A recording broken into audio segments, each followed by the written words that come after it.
And this episode of the podcast with my wife and I is brought to you by the Extreme Health Academy. This is going to be the place where you are going to be able to get access to stuff that you won't find anywhere else. Tips, ideas, strategies, protocols, all kinds of really relevant information on how to take your health to the next level. So we're going to be doing everything from courses for particular organ systems of the body. So we'll be covering every single organ of the body and how you can optimize all of those organ systems. And we're also going to be doing courses, in-depth courses, very practical information on how to overcome all kinds of health conditions and health challenges. So it's going to be really a place for those of you that want to take your health to the next level, but also for those of you that might need to overcome any kind of health challenges you have right now. There's going to be a forum in there. We're going to be doing group cleanses 4 times a year with a change of every season, possibly overseen by a doctor, all kinds of really cool stuff. Q&As where you'll be able to get your questions about your health answered, and there's going to be an amazing place for you guys to take your health to the next level. So if you want support, if you want a community, if you want practical tips and how-to guides and protocols for how to overcome current health challenges and get access to the cutting-edge information that we talk about on the show, make sure to join the Extreme Health Academy.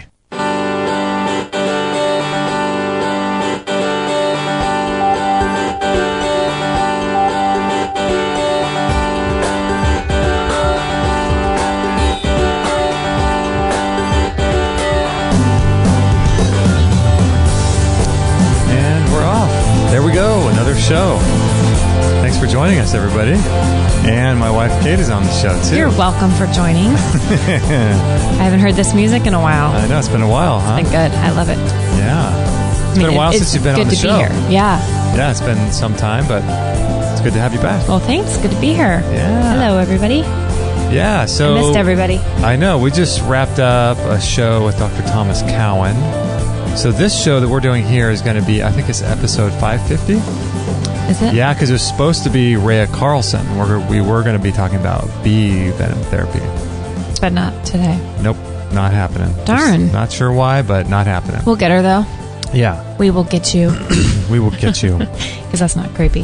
That's not creepy or anything. No, that'll be cool, though. I want to talk about bee venom therapy.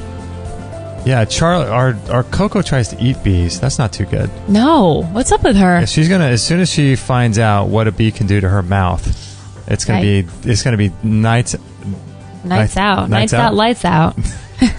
Suns out, buns out. Suns out, buns out. I was gonna say lights out. That's what I was saying. Lights out. Oh gosh, I know. I don't know why. I've never had. Have you ever had a dog that went after bees? No, not really at all. I know. So it's kind of weird. Yeah, I don't know why she thinks that's a good idea to try to eat them, but ugh. Yeah, she'll get stung in her tongue, and then her tongue will blow up 5 times the size it's supposed to be. Oh, Coco. That will not be good. Have you told people about Coco? I don't know that we've officially introduced Coco. Coco West Coast. Coco West Coast. Yes. To the our newest member of the tribe. That's right. We should have an official launch party for Coco. Like an official introduction to the world society. It's like a debutante ball just for Coco. She's got her little gloves on her paws. On her little paws and her little white dress. Yeah. She's a social deb. She's social deb. That would be a coming out party for Coco. It would be a launch party or a coming out party. Would that be better? Sure. Either one, I think they call it. But we're working with Coco. She's got a little bit of weight to lose. So Coco's our foster dog. It's been a long story, but Maggie Brown, who we love. People have been asking about what happened to Maggie. I love Maggie, but Maggie is a hard dog. Mm-hmm. Super bad behavioral problems. It started to get really nasty where it seemed like she was attacking us and Charlie more than being a good dog. And there was fur and blood. And I mean, last Thanksgiving, she bit my finger so bad. It took 6 months for my nail to grow out. But Charlie hasn't bit your finger. Charlie hasn't bit my finger. Good one. That was a good one. Viral YouTube video for people who don't know what we're talking about. Charlie bit my finger. But Maggie bit my finger. Yeah, people have been asking about Maggie. She's been worked on since April with a rehabilitation specialist who was surprised at how hard her case is. Right. And she's basically not getting any better. And like you said from the beginning, unfortunately, like you feared that her personality was just her personality, where I was holding on to hope that maybe it was behavioral and that she could be trained. But I mean, I just knew it was never going to change. I like, there's some things that are just personality based things. And for her, I mean, I'm always the guy that everything can change, but I just didn't see that in her at all. Yeah. You know, something happened to her. I don't know. I don't know what happened to her, but something. It's not like she was abused or anything. But I know that when Maggie was born, she had one sister that was born before her who got stuck in the birth canal. And the mom like had to drag her, like basically get up and drag her out by her head. And that dog had a little bit of a brain injury. And I'm wondering, because Maggie was stuck up there a bit longer with all that trauma, if something just weird went down. I mean, if stuff happens with humans psychologically and emotionally, I would have to think that. We know kids and people and things that are very, very bizarre, like little angry kids. And, yeah, you know, that happens. I know. They're just born angry, you know? Yeah. So poor Maggie, we haven't tell people what we did. What did we do? Well, sounds like we buried her or something. Like you hit her over the head with a shovel. Backyard. Oh, not in the backyard like you think. No, with Maggie, the whole progression, because...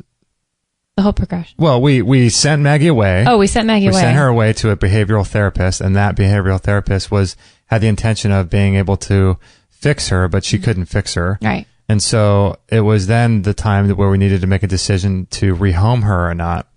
So, which is basically, with her case, keeping her in the pack of the trainer who's working with her, because she's not even rehomable. She's so nasty. Well, that's what I was going to say. She's not able to be rehomed to anybody else because she wouldn't be a good fit for most people. Mm-hmm. So this dog trainer lady is maybe Satan.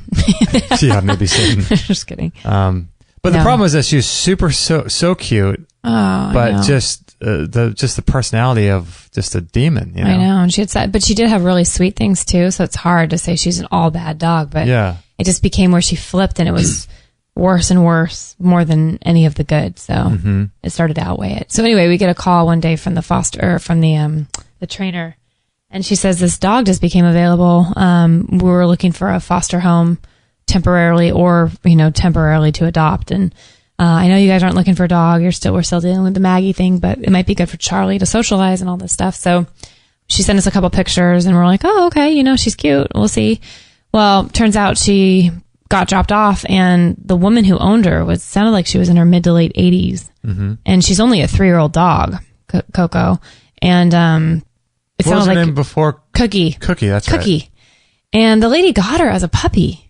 So, I mean, that's cool, but to get a rambunctious puppy when you're in your 80s is it's taken on a lot, Yeah, there's one thing where you allow something like that. It's like when people date people or are married to certain people, it's like there's a give and take. Mm-hmm. And like, that's good for the lady that she has a rambunctious puppy that's full of life. But then what is that, what's the opposite? Like, how's that energy of the lady affecting the dog? Right, there's right. Gotta be, especially with relationships and people, it's like, okay, it's great for one person, but what is it doing to the other person? Yeah, you're right. There's got to be a benefit on both sides. Because when we saw Coco and she came here, it was like she was just decrepit, like hardly moving. Looked like she had arthritis, severely overweight. I'd say super heavy. Never obese. Been walked a day in her life. Yeah. God bless the lady, but I just I don't think she was up for. And she had a tiny little house or an apartment with no yard. Where does she live? That lady? I don't know. Is it somewhere in Orange County?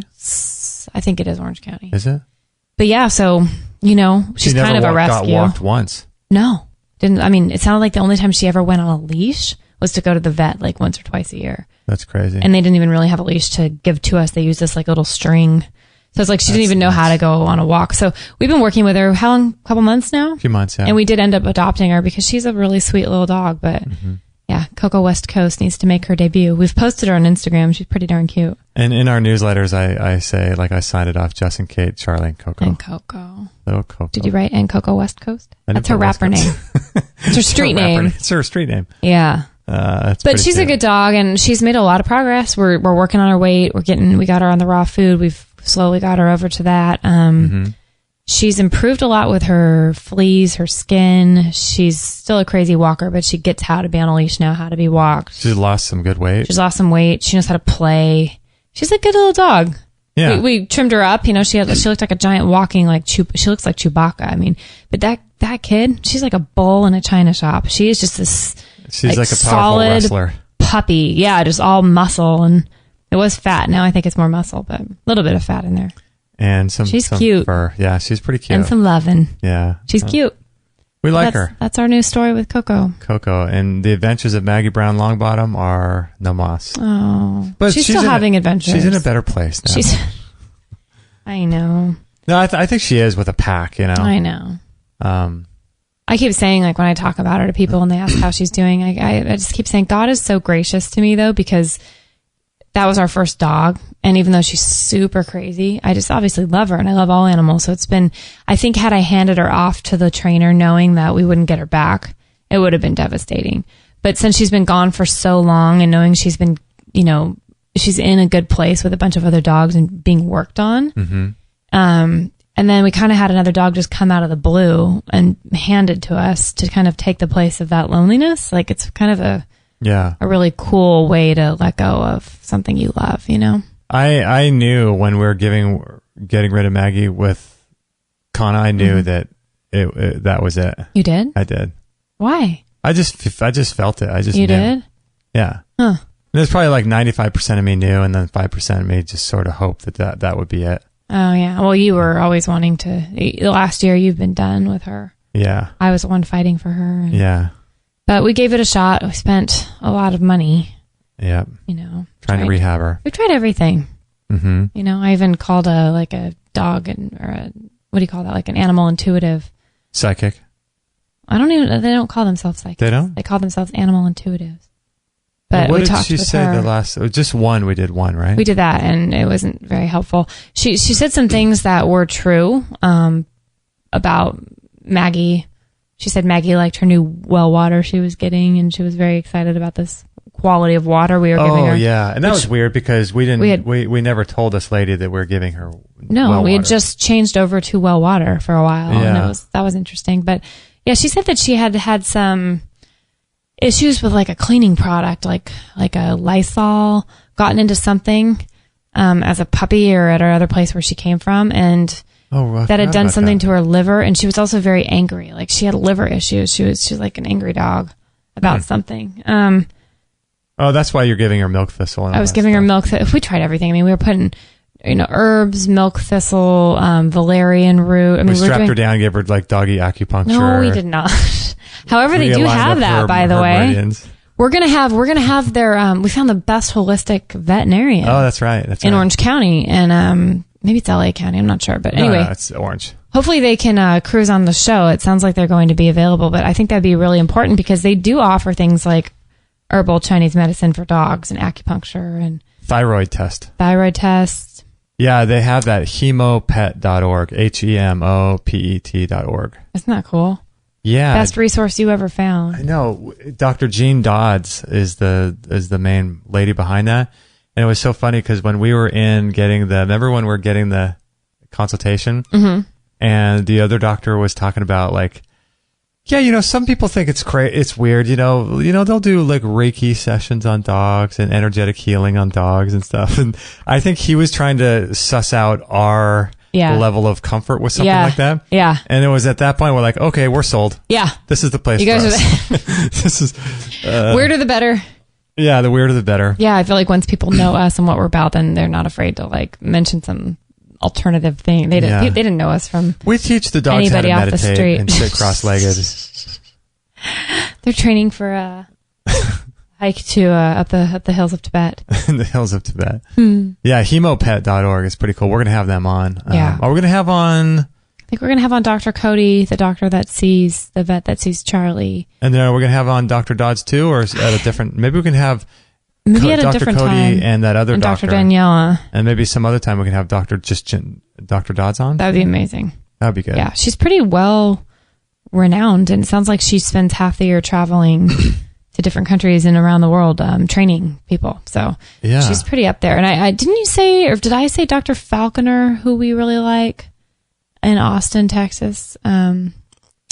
Mentioned her on his newsletter. Yeah, I believe he did. Falconer. I think they know each other, and at least they refer to each other. I believe he mentioned her at least once or twice on stuff. So Vital Animal, that's right. Yeah, I wonder if he's got some really cool stuff too. So that's our life with dogs. Adventures with dogs. Yeah, that's good. And then we got Charlie and Coco, and now we're good. And they play together, and they're happy. That's cute. Yeah. Everybody's happy. And healthy, and hopefully Maggie is happier too. It probably is a better structure for her, but I'm sure she is. Yeah. So you've been doing a little bit of research because little bear cub wants to get a tattoo. I know.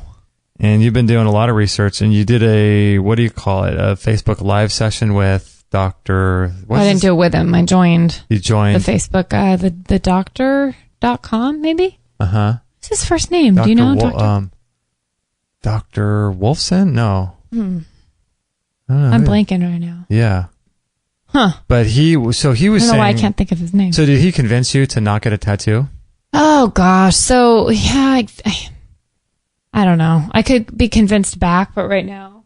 Charlie's trying to get into our sauna. Charlie's trying to get in the sauna. No. Charlie? No. We know you want to detoxify, but that might have to be later. Can you imagine how much sweat would come out of her nose if she went to that sauna? Would they actually sweat, do you think? Out there, at some point, they'd get so hot, they'd probably like get their fur all wet. It would have to come out their skin. I don't think they can sweat. You don't? I don't think dogs can sweat. I think that's how they do it, through their nose. Only? I think. I mean, I've never seen a dog get like sweaty armpits. No, but I wonder if you stuck them in a sauna, maybe. Gosh, that would be so hard. Oh, it'd be horrible. We do not recommend putting your pet into a sauna, by the way. We do recommend our sauna, yes. But we don't recommend putting and your dog we recommend into pets, it. but we don't recommend putting your pet in a sauna. Yeah, I don't know. I could be convinced back, but right now it's such a bummer because I wanted to get one for my birthday. Just a little thin, 3 words. Could you be convinced back? I guess if there was enough research, but... It didn't sound like when we were talking last that you could be. Well... Because you're talking about... It would take a lot. How they've done autopsies on cadavers, and they find all those same heavy metals in their lymph nodes. Yeah, I mean, unless there was something that came out... I mean, I'm open to anything. Never say never, you know? Like, I don't know what they're going to come up with, what kind of ink or what kind of new organic matter or... Yeah. But yeah, I don't know. He was saying that if you're going to go get one, obviously do the organic... check out your product. He also said, which this is the part that I was concerned about the most, I think, is that, there's 2 things. When you get the tattoo, it's not just like you get it done and the damage is like, oh, you have a little metal released or these toxins released into your bloodstream. It continues to leach because it's a stationary force on your skin. Mm-hmm. It continues to like, it's like off-gassing wood with something that you put into your house. Like, so I guess it would be like if you have a piece of wood that has paint on it that's been dried and 3 or 4 layers of paint and it's all dried. And if you ran water over it long enough, eventually the paint's going to come off. Mm-hmm. So it's probably like that where it continues to leach into the system. It sounded like it from what he said on that Facebook Live. And that was important because I had just told a bunch of people like, I really want to do this. I feel good about the organic ink I found, which is quantum ink. I'd done research what goes into that stuff. Is it called? That's the name of it? That's the one I found that I think is the best and most pure. And, I still had a little bit of concern just because of my heavy metal content and other things I've been going through. And it's hard being in this world because you want to do things that you want to do without being so scared of everything. But in this world also, too much. So it's almost like it's very hard to do something when you kind of, quote, know a little better. So I kind of felt encouraged for a while there, knowing there's organic ink options and things like that. But then when he said, even these organic inks or whatever, the stuff continues to leach no matter what it is. If it's in your system, if it's on your arm or your leg or wherever on your skin, it's going to be affecting you forever. But in his that's opinion. Not as bad though if it's leaching and it's organic, right? That's the whole point, is that even though it leaches doesn't necessarily mean that it's bad, right? Yeah. What is in this organic? I mean, they give all the compounds like broken down that you can research, and like you have to look up every little single thing, which I started to do, and then I heard his thing and I'm like, maybe not. But he told me he was saying on the Facebook Live thing too, that you have to be really concerned about your needles. You have to order, he said, if he were going to tell anybody not to obviously go not only organic, but to buy your own pack of needles online and take them in with you to get your tattoo. So how do you buy those? You just buy them online? I think so. How do you know that they've never been used? Well, I don't know. I'm assuming they're all sterile and they come packaged. And I mean, how do you know with anything? But he's saying the problem with tattoos in the tattoo parlor are most people, he said it was like something crazy, like someone that gets a tattoo is 290 times more likely to develop hepatitis C. And it might be like 20 years until it shows up in your body. But he said that's ultimately like, the basically deterioration of your liver, and you might even be to the point of needing a liver transplant, all because of these things people are putting in their bodies. And that's just him saying elective, And that's him talking about the average person who goes into a tattoo shop who doesn't use organic ink, who uses their needles. Like, but then, you have Adam Bergstrom saying, that's what's hard about all this. Like, it's worse to worry about what you did to your body without knowing than it is to, like, you don't want to harp on that stuff either. What's done is done. It's like, but yeah, this doctor on the Facebook Live was saying that they were finding huge traces. The tattoo ink was going straight into people's lymph. It was being stored in their lymph nodes, in their lymph fluid, which was shocking to me. And that kind of, that I think was the biggest thing that turned me off. Right. Because you can find organic ink, you could order your own needles, you could feel somewhat okay about that continual leaching if you feel like it's a decent product that's not going to leach. But when he said that, that part about, the cadavers with these tattoos, all this different compound being found in their lymph fluid versus people who died that didn't have tattoos. I mean, and they showed skin samples. I went onto an article that he talked about on the Facebook Live and clicked around in it, and they had skin samples taken from the cadavers, and they showed like what these things looked like, and it was pretty disgusting and it's one thing disturbing. And I'm thinking about, like, okay, so whenever you have a part of the body that's supposed to do something, like the lymph nodes, the part of its job is to trap and to store toxins and poisons, right? So if you have a part of the body that's doing that, and if it's accumulated over the course of years, all these heavy metals and poisons from the ink, then on one hand, you look at that and say, okay, great, the body's doing what it's supposed to do. Right. But there's a limit to everything. So if the body is continually, if the lymph nodes are continually trying to store all this leaching heavy metal, then at some point it's either not able to store other toxins that you're exposed to. So if you're walking down the street and you're living in a city and exposed to all kinds of other toxins, then your lymph node at the very least is going to be taxed. Is going to be taxed. Right. So it could be good to exercise your lymphatic like that and have it be doing that, but there has to be a limit to the amount of toxins it can store itself. So when you reach that limit, then what happens to the toxins that you're exposed to walking down the street? Let's say you're 20 and you get tattoos, and then you have them for 30 years. So now you're 50. And then you're exposed to heavy metals and toxins as a 50-year-old guy or girl walking down the street. Then, since your lymphatic has stored as much as it can possibly store, then what happens to those toxins? Mm-hmm. And so that's the thing. It's like the scale just might get tipped faster or more heavily based on your load of stuff in your body. And even if the toxins went through the lymph, because it sounds like the lymph stores them, but even if it went through the lymph, then you'd have to say, well, then the lymph is being taxed. It's just being taxed. It's like it's like doing a bicep curl for 20 years. Right. Every day, all day long for 20 years. So I don't know. I mean, they're cool. I don't think I would get one unless because of this new info. Yeah, I mean, why put that much burden on your body, Yeah. I mean, if people are going to get them, which is cool of this doctor saying that. I mean, he's like, I don't think he wasn't telling anybody what to do, but he said these are the things if you are going to get them to be careful about. And I mean, this is something new I didn't know even a month and a half ago when I think you did a show that I wasn't on, and you mentioned the dangers of tattoos or whatever. And I got a few emails from people saying, oh, cool, what's the name of that ink you found? And I wrote them back and told people, but I didn't know this part. So it's like, gosh, if and then you're like, am I glad I just hung on there a little longer without running out to get one? Because that potentially could have, steered me in a better direction for my health long term. But I don't know, for people who don't have any health issues, maybe they're safer doing stuff like that. But when you already have a compromised system, you're trying to get back to ideal or optimal. Yeah. It just seems like you're taking a little bit more of a risk that I don't know if I'm comfortable taking right now. It seems to me that like everything is a burden on the body, and why put more of a burden on the body than there needs to be? There's already like in the age we're living in now with toxins in everywhere you look and breathe and step, like there's toxins everywhere. So why put that extra burden on your body? And if you have one, then I would just take the approach of like loving it and just being okay with it and just optimizing every other area of your life. Totally. Do you look at a guy like Daniel Vitalis or like, Aubrey from On It, and these guys have tattoos. They're just covered in tattoos. Yeah, I know. It's like, I know.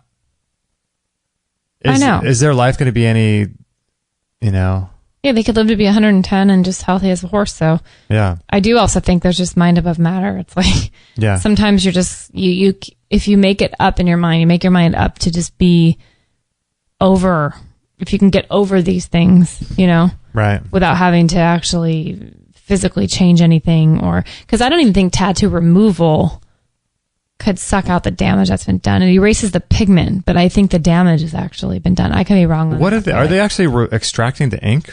I don't know. That's what maybe they are. I don't know. That's about. But I don't think tattoo removal like actually gets rid of like.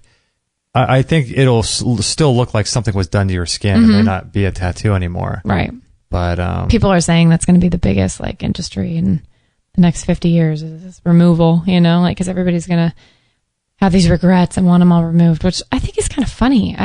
Maybe they do, maybe they don't, but part of that is their story. They lived. So, yeah. I mean, unless you tattooed your face and you're some gang member who's like really regretting that kind of a thing, I don't know. I've seen videos of that where they cover up these people. Yeah, and they're just blown away and they're so bummed they have tattoos because they're like shaved head, but there are tattoos all over their face and head and neck. I look at a lot of these people who get these neck tattoos, right over the thyroid. Oh gosh. And I often wonder too, like we're talking about before with the tattoos, like, okay, so if you have a tattoo on your arm and they're finding, lymph nodes in your armpit, trying to store up the toxins that are in the tattoo that are in your forearm, say, for example, that's what the lymph nodes are there for. But if you have a tattoo right on your stomach, like there's no lymph nodes protecting that. Like there's nothing in between the tattoo and your vital organs. Right. So there's no lymph there to protect you from that. So those toxins, where they leach right into the, into the stomach or into the liver or intestines. Yeah, or right above the thyroid, like a lot of these people with neck tattoos. I don't think there is a good place to get one though. You think of all when in the 90s it was so popular for the girls to have those tramp stamps. Tramp stamps, yeah. On their lower back, and it's like your kidneys are right there. Like, and your adrenals. It's not like it's there is no good place. You'd be like, yeah, I'll put it on my back. Oh, it's right above your spine and your nervous system. Oh, I'll put it, you can't put it anywhere. No. And then you think of like, okay, maybe on the bottom of your foot or something, but then you think, that's where all your toxins come out. Yeah. And you're just adding, it's like points. Sucking them back. I was thinking the meridian. Your acupuncture points. I don't know. I know. So. Have you ever seen those people that get them on their like lower lip or their inside of their lip? Mm-hmm. I mean, that of all the places, that might be the best. I don't know though. Your mouth is so important. Yeah, you're right. Your overall health. It would change probably the biome of your mouth. I can't think of anywhere that would actually be okay. Yeah. So I don't know. Who knows? That's just my opinion. I'm not saying it's right or just what I've discovered, and that kind of tweaked me a little bit listening to that in a good way. But you know what I like though? I like that you research stuff before you do it. Well, I try. I know most people just go out and don't have a second thought. If they want something, they want it and they just do it. But you wouldn't believe the kind of people who, like, I have a bunch of friends that have them. Mm-hmm. And I'm talking like really classy, pretty, new kind of Etsy looking tattoos. They're not like going out and getting stupid things. They're meaningful. Right. They're spiritual. They're beautiful, but it's like, yeah, they just woke up one day and was like, I'm going to go get this. And they're kind of big commitments. Like I know a girl that has this beautiful cross with like roses and it's beautiful, like all over, but it's the whole top of her foot. Oh, wow. And, I said something like, this is like a month or two ago. And I said, I want to go get one for my birthday. This little scripty writing on my arm, in her arm. And she said something like, oh yeah, where are you going to go? And I said, well, there's this holistic tattoo place in LA in Hollywood. And she said, a holistic tattoo place? And I explained to her like the difference. Do you know what that's called? People might be wondering. I think it's called Holistic Tattoo. Okay. North Hollywood. I think it's on, is it Hollywood Boulevard? Maybe you can bring it up. Magnolia, maybe? Nah. Okay.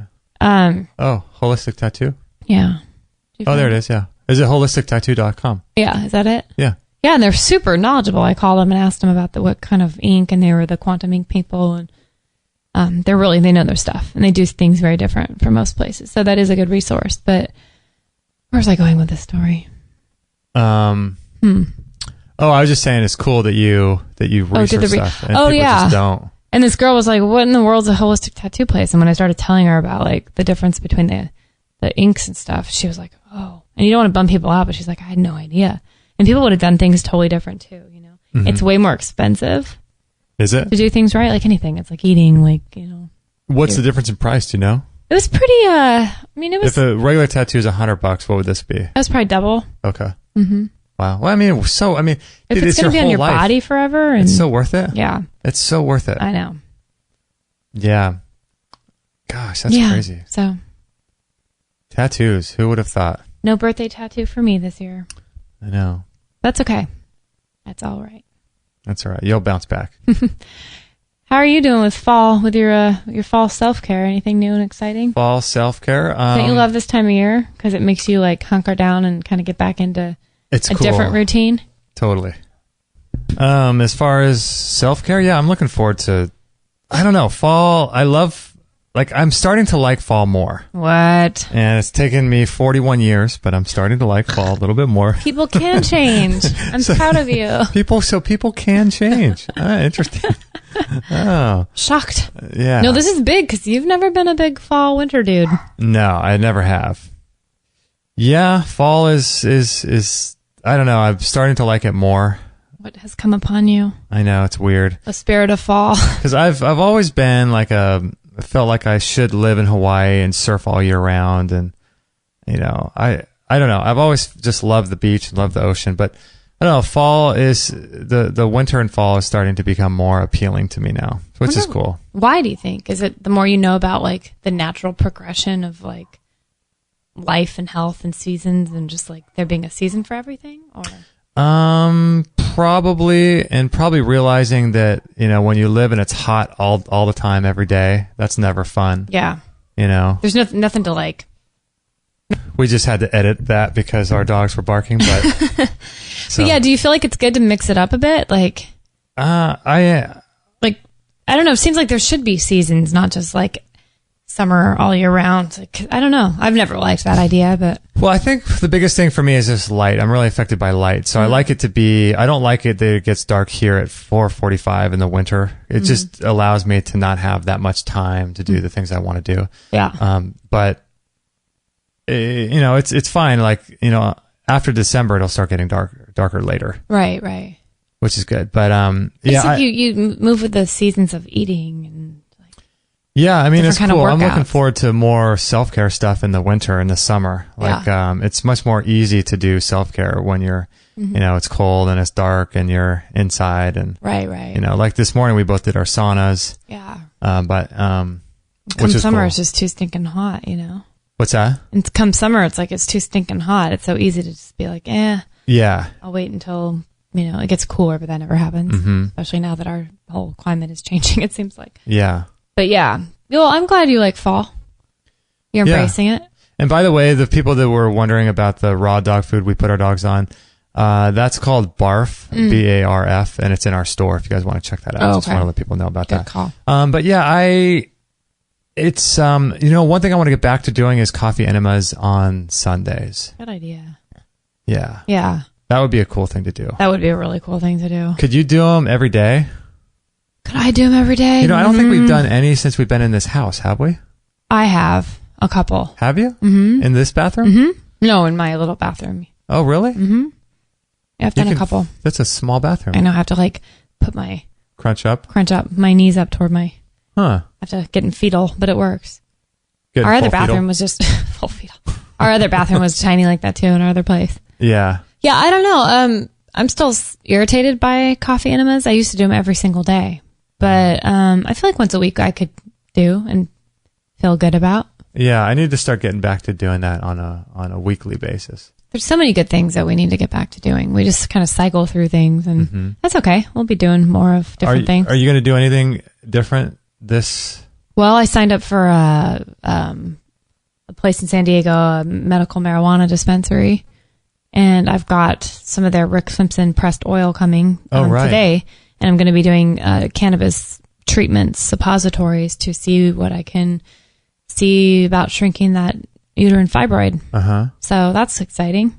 Yeah, is that supposed to arrive any second right now? Yeah. Yeah, we might have to pause it and sign for it, but wow. It's cool. I've taken oral, I've never done the Rick Simpson stuff, but I've taken the oral, like CBD oils, and there's been the raw CBD oil that I really like from Matt Monarch's site, Raw Food World. Right. There's another company we met one of the founders of it, I think, called Leaf. Oh, right. LEEF, and I think that's like a whole plant extract of CBD. It's really good. But we have the ones from Soul CBD on our store. From Soul CBD, yeah, right? Those are really high quality. So many kinds out there, you know. Yeah, there's a lot of good kinds. There's a lot, but yeah, this one's just more of like from a dispensary. It's cool. The guy I'm really impressed with that I'm working with, and he just walks you through every step of the way how to increase your dosage. I mean, it's really using it super medicinally, you know. And this isn't just the CBD; it's the paste, right? That Rick Simpson makes. This is the CBD first, and then we're working our way up to CBD/THC. But it's the paste. It's like a paste. It's a paste, right? Mm-hmm. Okay. So I'm curious to see. I mean, it's supposed to have really good results with tumor shrinkage. So. Wow. Yeah, because we had an appointment, maybe 3 weeks ago? I don't think we've done a show since. Oh, yeah, we haven't talked about this. Went to go see a surgeon. Because the fibroid that I've had over a decade is not shrinking, but it's not growing. It's just hanging out. I think it shrunk a little bit for a while there when I was doing a cannabis tincture that my friend was making just orally. Mm-hmm. And it seemed to just barely, maybe a millimeter. I mean, it was tiny, but who knows? It could have just been an off measuring day, but... Gosh, how many weird aspects was there in that doctor's meeting? That was weird. Oh my gosh. Yeah, I know. So I'm trying to go back in my memory and remember all the things he said. He said so many things that were disempowering. Yeah. Well, he said he's never heard of he's never seen any tumor shrink ever. Oh, that's right. We asked him. Yeah. So that just doesn't happen. Have you seen any, fibroids shrink? Mm-hmm. Or no, I think we asked him, have you seen any herbs or anything do stuff like that? He's like, yeah, well, in my experience, I'm very small fibroid. People love those things, but I've never seen them work. And I'm just like, well, your experience is of researching anything that has anything to do with natural health. Right. Is slim to none. Mm-hmm. And obviously he's there to sell his service of a surgery. I mean, that's his whole thing. Right. So he's always biased towards that. And then I was just so curious to go and get his opinion because it's just kind of the time to figure it out. We're getting a bit older, and it's just like, I didn't have any plan of doing surgery, but I thought I would just hear him out. I'd never gone to a surgeon before. Right. And one thing that I want to share is that a lot of people have written in ask or giving us tips for how to get pregnant. Oh, right. That happens a lot. I know. And it's we haven't had kids yet because we've chosen not to have kids yet. Right. And it has nothing to do with the mechanics of can we? Yeah. I think people think we're having problems. Yeah. We've never tried. Yeah, we've never tried. It's really been focusing on the fibroid and seeing what we can do with that. Right. And my digestive problems. And yeah. I know it's so kind. People write in and give all this nice advice, but I feel very misunderstood. I think people just think we are having problems or something. Or something. But yeah. Good caveat. Yeah, so it's been a decision on a choice that we've made based on the fibroid. Right. And, it's not that we can't get pregnant. We had never tried. Right. Yeah, so. That's cool. I don't know. I think people just assume that, because we probably talked about it for so long. And right. I think the way you titled an email sounded a little bit like. Oh, really?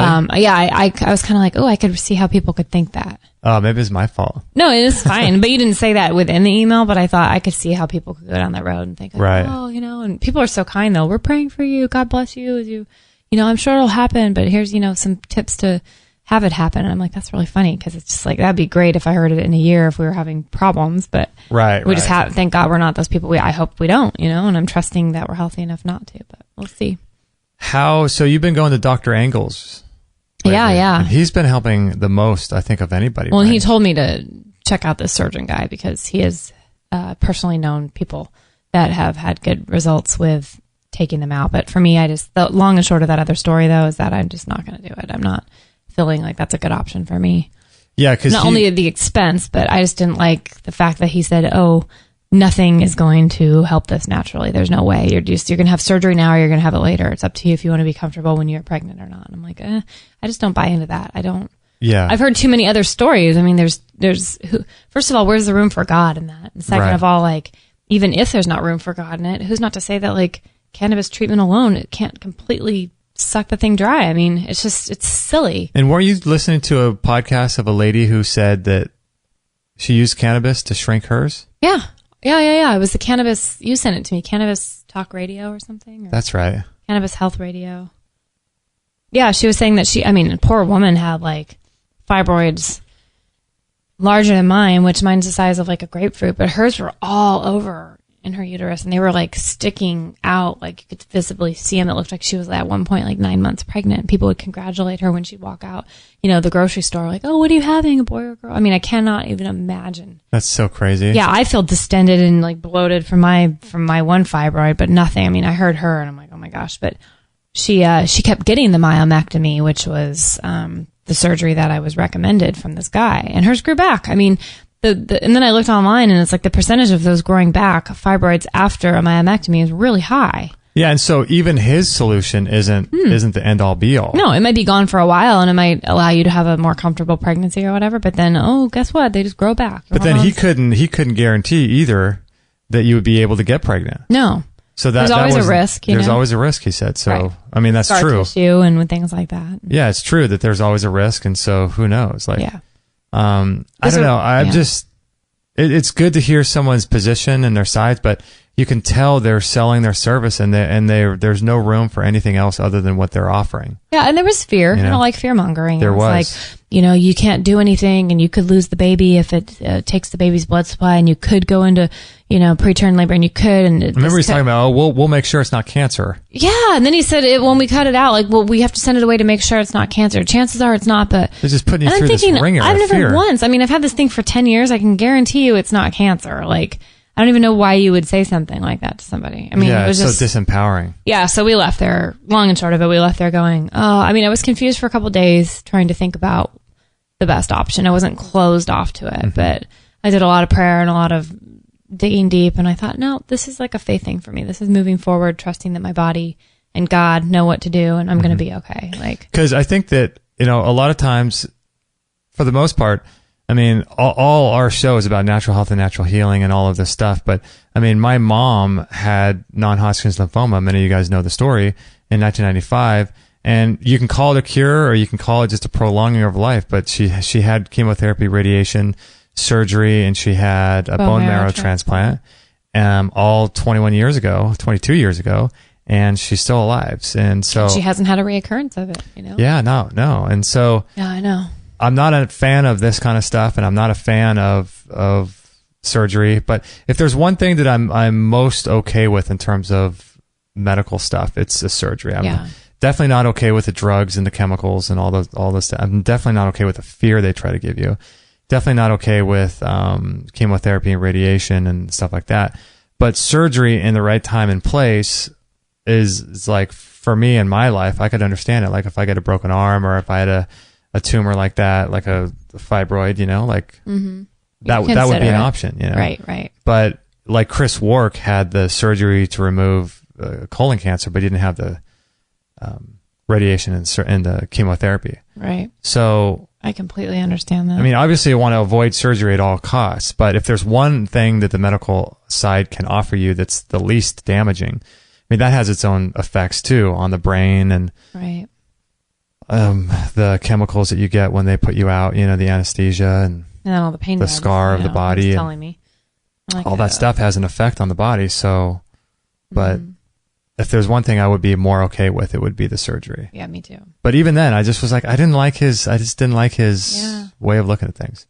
Yeah. Well, it was funny because we left there and I thought, this is interesting because about a month before seeing him, I went and saw my regular OBGYN, which we've talked about on this program maybe a couple months ago, and that was a weird experience that I had there. So she didn't have much hope either, but she did say she was interesting because she's very medical and clinical too. But she said, oh yeah, like anything can happen. I've seen him completely shrivel up and go away with pregnancy, and I've seen him grow. I've seen him cause problems. I've seen him not cause problems. I've seen him, like, she gave me all these scenarios and she's like, no, just go for it. Like, at this point, like, time is not on your side, which wasn't a good thing. Like, I thought that's fear, or that's, causing panic in someone's body, which isn't good. Right. But she was just, so I'm like, who's telling the truth? You know, has she really seen them shrink and grow? And has this guy never seen one go away? I mean, I have a hard time believing that they both haven't seen it all. Maybe he hasn't seen them shrink or go away because people that go to him end up getting the surgeries, or they don't, but he never hears from them again if they choose. Like for me, I'm like, oh, when mine shrinks or whatever happens with mine, I'm going to write him a letter and say, well, I remember when you told me. And most people wouldn't do that. No, most people wouldn't. So I think that's maybe he hasn't seen that but I'm like, well, then you haven't met me, because I'm going to be the first one to tell you how this plays out without getting surgery. And I have strong faith that it could shrink dramatically, if not be healed and go away completely. So. Yeah. I mean, that's the thing, is like people like him don't have the time or the energy to go do all this research and be exposed to this information. So, I mean, he's spending his time reading medical journals. He's not spending his time reading, articles and things like this and publications from other natural doctors about how natural treatments have cured a fibroid. So since he's reading about how the robotic arm works, carve things out of people, Yeah. So for him, he's like, oh, I've never seen it. Well, he's one person in a sea of 7.5 to 8 billion other people, who have had experiences, and so he can't know everything. Right. Yep, I'm with you. Yeah, I mean, I'm if you're gonna die during childbirth, or you're gonna die because of the result of a big tumor that's sitting, that's fine if you want to get it removed, but I don't know. I just didn't like his disempowering wording that he used. Yeah, I know. Right. So I'm glad we made that decision. So we'll just go forward and see what happens. Yeah, exactly. But I am excited about the cannabis. And then, Dr. Ingalls, he's great for anyone we're going to have him on the show actually later tonight. Yeah, he's coming in. So it'll be really cool. We're going to go to the studio and meet him. But he's a doctor I found through, he was referred from Dr. Amy Meyer's office in Texas. You had heard her on a podcast. We listened to it on the way home from Lake Tahoe this year. That was the... Or it's the summit. It was Digestive Health Summit, I think it was. Was it Dr. Axe? I think it was Dr. Axe that was putting that on. Okay. Yeah, for you guys, if you're interested in these summits, sign up to our newsletter, because you're going to get access to all the free summits. The summits are like, they happen year round. There's usually 1 or 2 of them going on every month, and they cover everything from like eye health to Alzheimer's to digestion to cancer to heart disease. There's all kinds of free summits. So if you're on our newsletter list, you'll get access to those. Right on. And they're free to sign up and to listen to. But summits are rad. Yeah, they're cool. Yeah, it's so cool. They're always free, and then you could just purchase them if you want to take your time and go through them later, or just have them in your library. Yeah. So in our newsletter, we have, like, at any given time, we'll what people might want to do too is save our newsletters on their computer or something, so they have all those links for future reference. Yeah, good idea. Because I'm always putting like whatever the newest summits are, or whatever summits are going on right then and there. Right. I'll put them in those newsletters. But yeah, this was a digestion one with Amy Myers. Yeah, and she. I just listened to another one of hers the other day on Aubrey's On It. Oh, really? Podcast. Yeah. She seems really cool. Yeah, she's cool. And she's gone through so much of her own health journey, you know. She had last year. She had to get rid of all of her belongings and move houses because there was a mold infection. Oh. So she got mold poisoning or mold whatever. On top of whatever else she has going on. Because she had her thyroid taken out, I think, a long time ago. But oh, that's crazy. Yeah, so this was just a year ago that she had this mold exposure. But Dr. Ingalls is good friends with her, but he was referred. She has like I shouldn't say that. I don't think it's a 2-year waiting list. I don't know why I said that, but her waiting list is really long. And when I got on it, they said it could be years. But in the meantime, here's the very short list of doctors she recommends that do the same thing as she does. And I mean, I'm talking a short list, maybe like 10 people throughout the whole nation. And I could not believe there was one 20 minutes from us. And it's funny because Dr. Ingalls actually has a practice in Connecticut. So those listening, he's still going to be in Connecticut for a while, but is he in Newtown or? Right. Oh gosh. I don't know where he's in Connecticut, but you can look it up. But he'll be on our next show. Right next to Adam Lanza. So we'll ask Adam Lanza. We'll ask him a bit more about that. But so he travels between the two coasts, and he's about 20 minutes away from where we are here in Orange County, and he's been very helpful. I'm working with like immunity drops. Yeah. He did a whole bunch of crazy food testing. Forgetting the name of that thing where you hold those metal rods and he uses water and a sponge and like tests you and it makes weird noises. Didn't we do that at Dr. Dayton Medical? Was that the same kind of machine? It was the same kind of machine, yeah. However, I didn't get the thorough testing that I did from Dr. Ingalls. So what did you find out? I found out I was sensitive and had to cut out things that I had no idea. Most of them I wasn't surprised by. The foods that were pretty high in sulfur that have given me problems, like garlic, onion, chocolate, lots of things like that. But strawberries and bananas were surprising to me. That's a great combination too. Oh, nothing like a strawberry banana smoothie. Yeah. Strawberries and bananas. Where's my list of don'ts? I have it out there, but kale. What? No, kale didn't come up. And that's the thing. Like things that I was surprised that didn't, like broccoli that I've given up for so long, I've actually added back in slowly just to see, and they are not causing me problems. So either my issues with high thiol foods are changing, or those were never the culprits, but they were always mixed in with the things that were like onion and garlic and things that were high in thiol, high in sulfur, but not necessarily I'm sensitive to all sulfur foods. You know what I mean? Yeah. So that was interesting. And all these, and almonds. Oh, almonds was a bummer. Oh yeah. Yeah. So all almonds, that surprised me a little bit because. That's too bad. Yeah, but yeah, he's developed these I don't know if you call them antigens, but they're these little drops that he formulates, and they're immunity drops. So basically you take them and then you retest every month, and your numbers should change with those, and you should be able to add things back into your diet eventually. So I'm going to think that's probably like a 4 to 6 month deal for me to be able to add those things back in when I become desensitized. But I'm not sure. Is it the same thing? I'm going to ask him on the show. Is it the same thing as immunotherapy? Immunotherapy. You interviewed somebody last week, I think, on immunotherapy. Yeah, that was Dr. Somebody in LA, a woman? Yeah, let me see who that was. That was Dr. She was really cool. She was Karima Harani. It's hard to say her name because there's an M and an N. Karima. Karima Harani. Okay. And she does low dose immunotherapy, and she's having some. She said there's only about 200 people that do it in the whole world. I don't know if that's true or not, but I would imagine that's true. There's no reason to doubt her. But she uses that for autoimmune diseases, and she said she's developing immunities. Like she was telling me that there are people who have like a surgery, like a hernia surgery, okay, and the mesh netting that they put inside of the tissue, people have been allergic to that kind of stuff. I believe it. And so she's creating her own, not line, but series of drops based on like so many different factors, like, you know, toxins from car tires, or, you know, wow, metal plates that they put in people's knees. So there's all kinds of things that we could have a reaction to. And so she's developing this immunotherapy. She's making her own formulas, and apparently having some really insane success. So she uses, like, at her clinic, she'll use hyperbaric oxygen chambers, PEMF. She uses laser therapy. She uses ozone therapy, Rife machine. All that stuff. Yeah, she uses ultraviolet blood irradiation, which is how I originally found her. So she uses like a ton of different modalities. She says the number one thing that's giving her the most success with across the board with all of her clients is this low dose immunotherapy. Wow. It's crazy, right? I told our friend about that struggles with RA. Yeah. Oh, and did you tell her? Yeah, she was stoked on it. Oh, cool. Yeah. Had she heard of her? Probably not. She hadn't heard of her. I didn't know her name, to be honest, because I wasn't on that show. Okay. But I said it's a woman in LA, and she's not that far. Our friends are living in LA County right now, so. Okay, that episode is 548. So yeah, when that show, that's the next one that's going to be published. Really, really worth looking into. Yeah. Especially for somebody like her, our friend who's tried everything. But she hasn't tried everything, but she's done so much. All those things that you just mentioned, it sounds like she's done most of those, and nothing has helped her severe case, you know? Yeah. So there's always hope.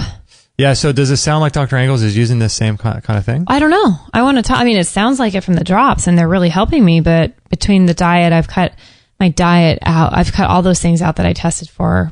I cheated once by having almond milk once in like 6 weeks, and my numbers were showing. He said, you're doing good with your diet and you're taking these drops. So the drops are interesting. Like I take drops for candida, progesterone, something called piperine, something called tyramine, and there's another one. I forget what it is, but they'll change. He makes them only based off of what your body is telling him. So everything's really like, you know, tailor made. So when you go in there and see him, does he make the drops then and there? Yeah, he goes into his room. He'll test you and then make new drops for you. Okay. And then he changes out the drops. So it's not cheap. It's not cheap at all. The drops are, I think each bottle of drops is like $70 or $60 something. Is that right? It's expensive. And when you're changing it up once a month or every 6 weeks, I mean, you don't even make it through the old drops before you have to add the new drops back in. But I'm feeling pretty good for the first time in a long time. A long time, yeah. A long time. So, and I've cut out a ton of my supplements just for money purposes, that I was working with my hair analysis stuff with Moses Nutrition. Right. They've helped me so much, but I kind of had to go, okay, well, I've kind of plateaued a little bit. They've gotten me so far. Now I'm just going to kind of mix it up and try something new. And so far that's helped me. Both things have helped me immensely. Those are the two things that I think have changed my health world. Yeah. So how often do you take the drops? Every day? I take them twice a day.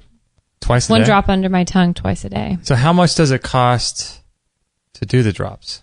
Like, you have 7. I guess it depends on each person. Yeah, each person. I mean, I needed 6 bottles to start, and I'm still at 6. But I replaced 3 of the bottles with different powers, like different amounts of strength. Wow. Yeah. Okay. So yeah, it's helping. That's good. Pretty cool. We'll ask them on the show what the difference between that immunity drops and immunotherapy. They might be the same thing. Yeah. This is all new to me, so that's cool. Seems cool. We'll have to ask him if it's like a little bit of the thing that it is that you're sensitive to, you know? Like homeopathy? Or if it's more like frequency, or if it's a combo. I'm curious. That would be cool. So, yeah. All right. Well, I think we're going to wrap it up. I'm hungry. Yeah, I need to eat. Let's do it. I've been doing, the doctor today that we just had on, Dr. Cowan, he was talking all about, I asked him for, about AFib, because our friend has that. Oh, right. What did he say? And he talked a lot about it, so that was pretty cool. Oh, okay. I talked about AFib, but he was talking about all the benefits of intermittent fasting. He said it seems like it's coming up everywhere, like everyone's doing it. Does he do it too? I don't know I didn't ask him if he does it, but he was talking about all the benefits. You've been doing it like crazy. Yeah, I've been doing it. So intermittent fasting. All right. Maybe we'll share that on another show. Yeah, let's do that. All right, guys. Thanks for listening. We appreciate it. This was episode 550. Is that right? Oh, yeah, I don't know. Yeah, 550. That was really fun. Yeah, thanks for joining us, everyone. And just to let you know, we are launching a membership academy here pretty soon with Dr. John Bergman. This is going to be awesome. So it's going to be the premier, the #1 in the world membership website in the world, in the galaxy. For health? For health. Or just overall membership galaxy? That's a little intense. No, it's for natural health. So it's for people who are looking to get answers to their health questions and to get the motivation and insights that they need. So it's going to be for people that have current health conditions or people that just want to live. Like you and I are going to live to 180. Is that the deal? Right. Right. So that's our goal. So we're going to live a long time, and we need the tools to get there. So that's what we're building. So it's going to be an awesome place for people to be able to connect with one another, to get access to information that's going to help you overcome any kind of your health challenge. There's going to be courses added every single month, Q&As with the doctors, masterminds, community, all kinds of cool stuff. So if that sounds cool to you, we're offering like a huge discount when we first start. So the only way to get access to that discount is to go to this show page, which is extremehealthradio.com/550. That's the show page. And we've taken notes for this show page. So we'll put a link to the academy on that page. And so if this is before November of 2017, we're planning to launch sometime in November. So if you get on the waiting list, we'll offer you guys that big discount. And it's sort of a lifetime discount. So it's kind of grandfathered in. So you'll never pay more. So that way you can learn more about what we're going to do and how it's going to help you and all that kind of stuff. So the membership is going to be an awesome, super excited, super cool place. So super excited about that. Thanks guys for checking out our store. All kinds of cool stuff in our store. Saunas, rebounders, juicers, blenders, all kinds of cool stuff. Not puppies. Not puppies. We don't sell puppies. We did. Charlie was $50. Charlie was $50. It's $50 dog. And we didn't even pay for Coco, did we? No. We did. We paid an adoption fee. How much was that? $150. Coco was more than Charlie? She was. That's not right. Because Charlie's the golden child. I know, sweet Chuck. Charlie's the apple of your eye. Oh, I love Charlie Brown. So yeah, thanks guys for checking out our store and supporting us and supporting the show that way. The apple of my eye. And also, Thanks for going through our Amazon link. Whenever you purchase on Amazon, that helps to support the show. If you want to bookmark that link, you can do that. There's instructions on the right-hand side of our website. So you can bookmark it and then use the bookmark on all your future purchases. So Amazon doesn't sell puppies.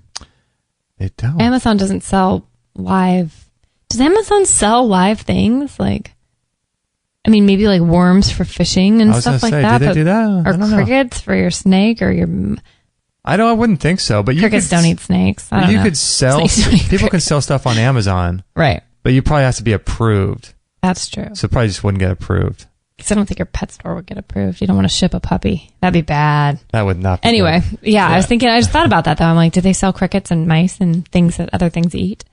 You can get just about everything on there. I'm going to do some research. I'll get back to you. Live puppies. Yeah, so thanks guys for supporting us on Amazon, supporting us in our store. And then there's a few of you that support us every month on Patreon. Super grateful. Yeah, and what's the other one? PayPal. So if you want to send a couple dollars a month, we really appreciate that. And that way you can just help support our efforts in helping people get healthy. So right on. Good stuff. All right, that's it, right? It's a wrap. All right, guys. Thanks, love you. guys. Love ya. Thanks, and pass on the show if you enjoyed it, and we'll catch you guys on the next episode. No material on this blog is intended to suggest that you should not seek professional medical care. Always work with qualified medical professionals, even if you educate yourself in the field of live food, nutrition, and alternative medicine. I'm not a doctor, nor am I offering readers medical advice of any kind. None of the information offered here should be interpreted as a diagnosis of any disease, nor an attempt to treat or prevent any disease or condition. While information in this blog is discussed in the context of numerous conditions, it can be dangerous to take action based on any information in this blog or to start any health program without first consulting a health professional. The content found here is for informational purposes.